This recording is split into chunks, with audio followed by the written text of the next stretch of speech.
tròn tì đấy, này số tròn tì đấy các bà. Này trời này mà này cháy lu lu thôi. Cháy lu cũng tròn, có được không?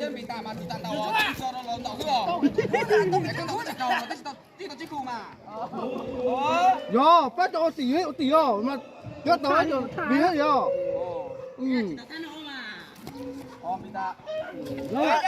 Có gì ơi, thì mà nói tới thì lấy khu đó. Ý thì ông cho lên tàu nó trâu, bà lên tàu chiếc khu. Thì giờ mà ý thì lấy khu ta tạo đó.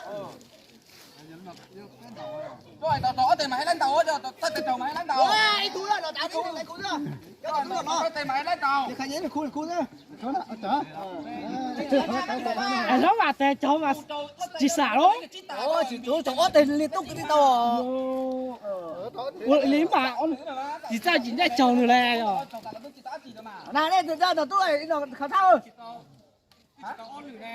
Ê, giờ tiền đấy cũng tròn đấy, tại cũng tàu tại cũng làm cũng tàu ít là nước chỉ đấy à, chỉ đấy chỉ không đấy cũng tàu này. Lâu là chưa lâu cho tàu. Tròn mà đỏ tè. Có tiền hơn. Có lục của tôi. Có tiền quá. Thì trong khi mà tính đi là gì rồi. Cái gì tính đi nữa. Bởi vì tên lý nào con tàu được tên đó, tí chỉ tàu chiếc khu đây. Cái thắt tên được trầu được quả riêng rồi mà đã làm tàu ít tè.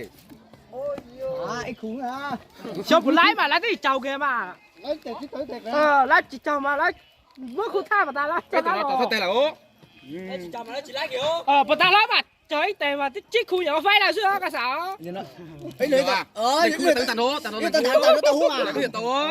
Cho con tàu cái chiếc khu đi chào. Cho tàu chỉ cho tàu hú à. Bà ta nó mà trời nó mà tao chiếc thì khu. Khu liệt tục à. Ít khu mà. Ở đó thì cái cho kìa. Cho lui. Đấy cái tàu mà đi lấy ở khu. Nhưng mà cho lo. Lấy được lo. Nó chỉ lấy hả? Nó chỉ chọn lấy. Nó thằng này cái miếng cái đó. Với mà cho mà. Nó miếng bị tạc kìa đấy. Bị tạc kìa. Chỉ thấy tụi cái nào. Nè.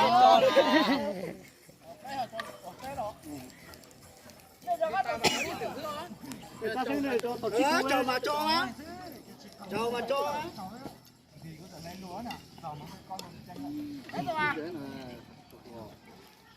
Khả thang đi. Ô, tàu nó, tàu. Tàu chiếc cuốn nó. Dành ra chiếc cú dần tè là gì đó. Chuối tẻ là. Tàu mà giờ nó này hay có này chở như Giờ lên mà có thì giờ trời tè nó mà cái mua áo khô nữa lên mua xe. tàu tè mà lửa tàu cầu khu á. Chiếc cuốn mà cỏ khu á. Ô, tao cái khu. Tàu tiền đấy. Tàu cỏ khu á. Như cái bé tủ rồi. Ô tủ. Bé chứ là ô tủ gì rồi? Ôi giời, đánh cầu khu kìa. Ô tủ tàu đó, sao tàu đó, chuối tẻ ô tủ đó. Bé được tàu nó ổn. Ô tàu gì? Ô tàu kìa. Cỏ khu kìa. Ôi, cho tàu chi là tàu mà. Chi là tàu à?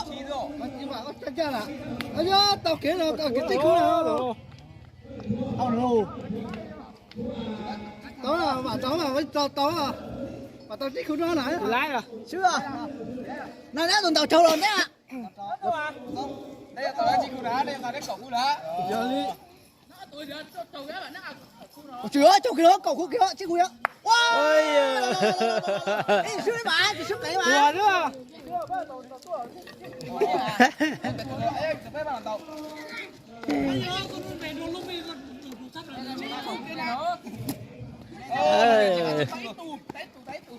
Đây cho đấy khu lộc ăn ơi.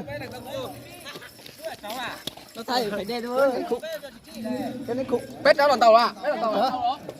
Ô, tổ chức khu à? Ôi chợ. Quê. Hả? Mà xem đến nó cái gì? Đây này. Cái nhà nó. Anh này to lần tàu rồi mà. Ủa đây toàn tàu à? Cái là lâu chờ mà lâu một chỗ. cháu đó. Câu tên tàu tên danh là lao. Vậy mà. Chó gì à? Con tàu mà, bây giờ tới ba rồi, con tàu mà. Tên đỏ tè này mà là tên đỏ tè à? Còn mất khăn rồi mà. Nó tao nó chuyển到cái ba rồi. Lấy một mấy khứa rồi. Có thua à chị? Con chỉ lấy tao trong cái nó dùng cái nó.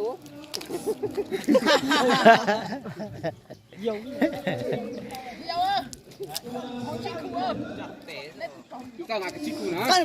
Cái mà dưới sẽ cháu tôi rồi. Chiếc cùn đâu? Ôi, không biết sao. Ó là tè thì trẻ lái rồi, ó là tè nhỏ lái chích cú mà trẻ cháu. Cái này là tè nó tè thì cho.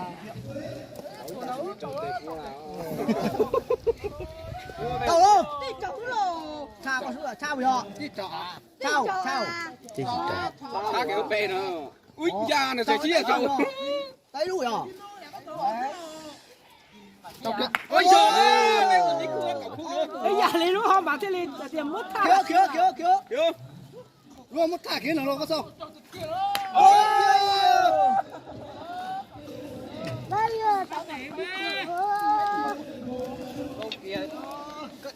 Cái gì bị chưa rồi? Vì là hướng tức là cho Thằng tàu.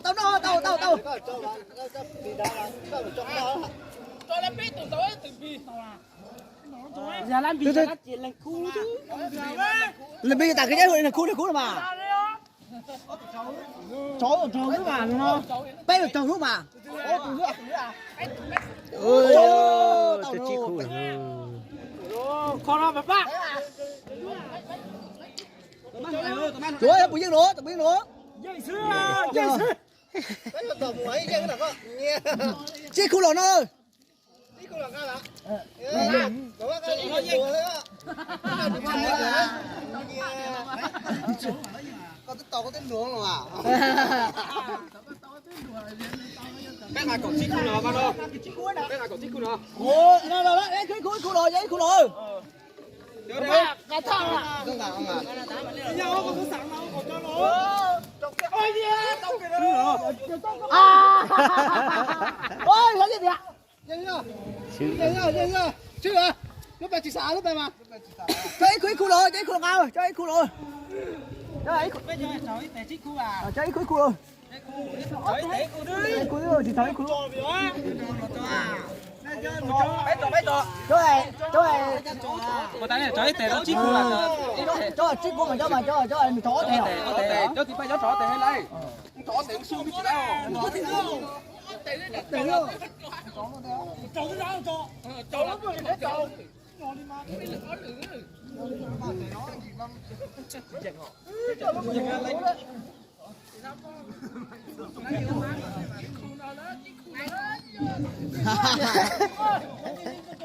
Nó tao cái ốc khu tỏi này.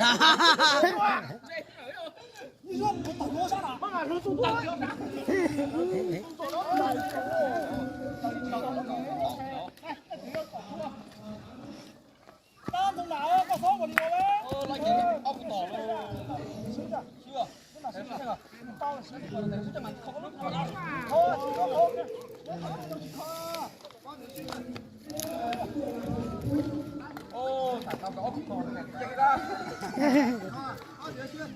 Các bạn, tao có ốc khu tỏi đây nè. Ôi. Chi nữa, anh chị làm đó chi nữa. Con lên tàu nữa là. Anh vẫn thả mà. Tao tha với đấy. Sao mama mà một câu nó dùng cho lùng cho có đó mà. Đấy, chó là con chó còn đánh đấy rồi. Ok luôn. Cao quá. Nó cứ bay nè. Ô, tàu luôn.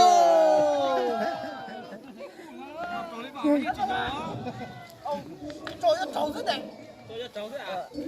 Mấy lần tàu đó. Là chi Nè, chỉ chồng nó thao thôi. Cái này lấy cú tao đây. Cái này cú đâu? Cho. Cái gì cũng đây. Cái chó thế à, lên tàu thế à? Tàu. Tàu đó. Tàu. Quay. Không biết ở đâu có cái gì đâu.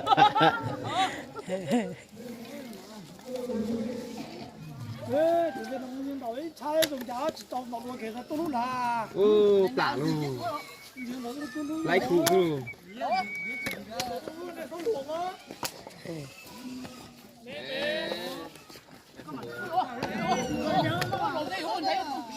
Lách rồi, ốc của tổ đó.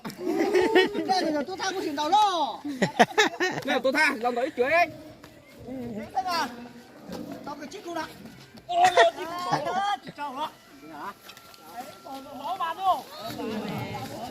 Nhưng mà hai mà nữa không nào mà tao chỉ cho mà thôi lấy thang thì có lấy một chiếc có.